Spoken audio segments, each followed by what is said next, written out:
બાંગ્લાદેશથી ભારતમાં સારી નોકરી અપાવવાની બહાને ગેરકાયદેસર રીતે લાવી તેમની પાસે દેહ વેપાર કરાવવામાં આવતો હોવાનું સામે આવ્યું છે।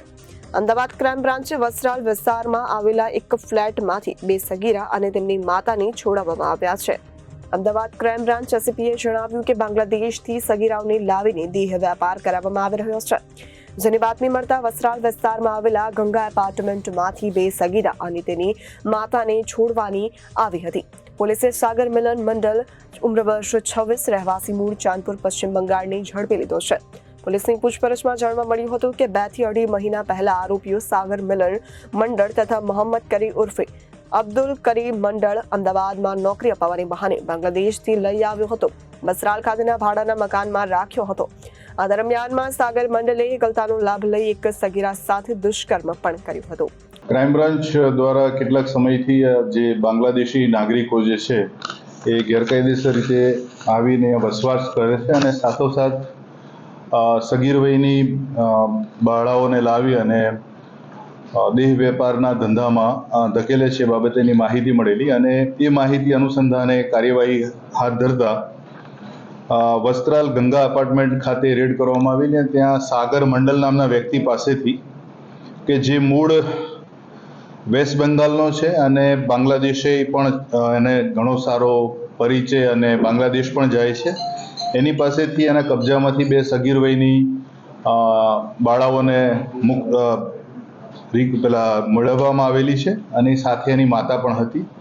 આ જે સાગર મંડલ છે અને એનો સાથી છે મોહમ્મદ કરીમ ઉર્ફે અબ્દુલ કરીમ મંડલ, આ બંને જે છે એ બાંગ્લાદેશમાંથી આ યુવતીઓને અમદાવાદ ખાતે સારી નોકરી આપવામાં આવશે, મોલ ખાતે નોકરી આપવામાં આવશે, એ પ્રકારના પ્રલોભન આપી અને અહીંયા લાવવામાં આવેલા અને અહીંયા લાવ્યા પછી આ બંને વ્યક્તિ દ્વારા પણ બંને સગીર બાળાઓનું શારીરિક શોષણ થયેલું છે અને બંનેને દેહ વેપારના ધંધામાં એમણે ધકેલી છે અને એ પ્રકારનો આ વેપાર કરાવતા હોવાના પૂરતા પુરાવા સાથે આ 3 એટલે એની માતા અને 2 સગીર બાળાઓને અત્યારે મુક્ત કરવામાં આવેલી છે અને બંને આરોપી પૈકી સાગર મંડલની આ ગુનાના કામે અટક કરવામાં આવેલી છે અને એના વધુ રિમાન્ડ બાદ આ બાબતે વધુ તપાસમાં માહિતી બહાર આવવામાં આવશે।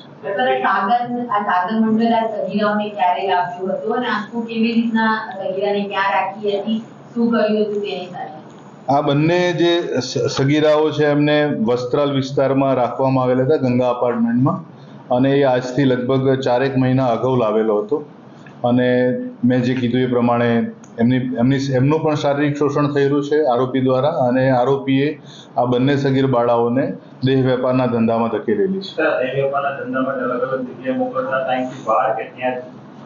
અમદાવાદમાં એ લોકો એમનું જે કાર્યક્ષેત્ર છે અમદાવાદનું છે અને અમદાવાદમાં એ લોકો જે રિંગ રોડ ફરતે જે હોટલ્સ આવેલી છે ત્યાં હોટલ્સમાં એ લોકો અલગ અલગ જગ્યાએ મોકલતા હતા।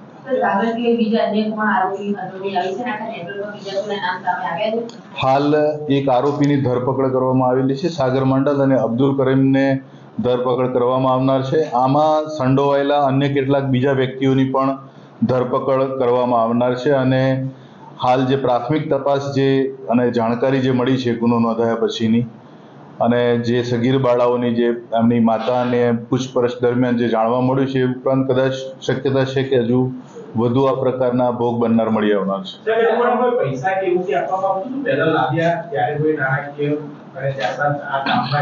આ સગીર બાળાઓને જ્યારે લાવવામાં આવી ત્યાંથી ત્યારે એમને એવી લાલચ આપવામાં આવી હતી કે એમને ત્યાં પ્રમાણમાં સારી નોકરી મળશે અને એ એમના પરિવારને મદદરૂપ થઈ શકશે, પણ અહીંયા આવ્યા પછીની આખી પરિસ્થિતિ અલગ હતી। શરૂઆતમાં આ જે બંને આરોપી જે છે સાગર મિલન મંડલ અને અબ્દુલ કરીમ દ્વારા બંનેનું શારીરિક શોષણ કરવામાં આવ્યું, એમની ઈચ્છા વિરુદ્ધ એમની સાથે જે પણ થયું ત્યારબાદ એમને દેહ વિક્રયના ધંધામાં એમને ધકેલવામાં આવ્યા।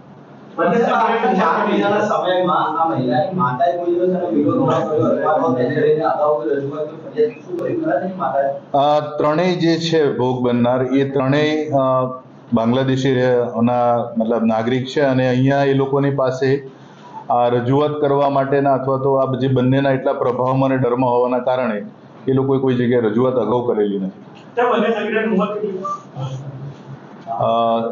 સગીર બાળાઓની ઉંમર અંદાજે 15 થી 16 વર્ષ।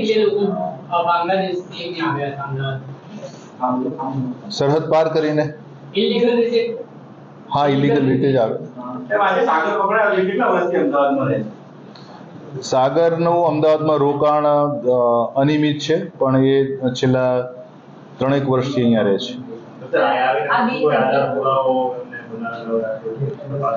એ હાલ તપાસની કાર્યવાહી હાથ ધરાયેલી છે કે એમણે કોઈ અન્ય ભારતના નાગરિક ન હોવા છતાં અન્ય કોઈ દસ્તાવેજો બનાવેલા છે.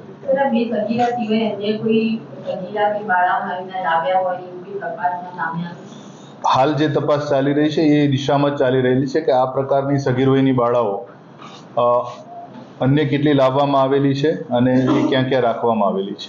Bureau report Janadesh news, Ahmedabad.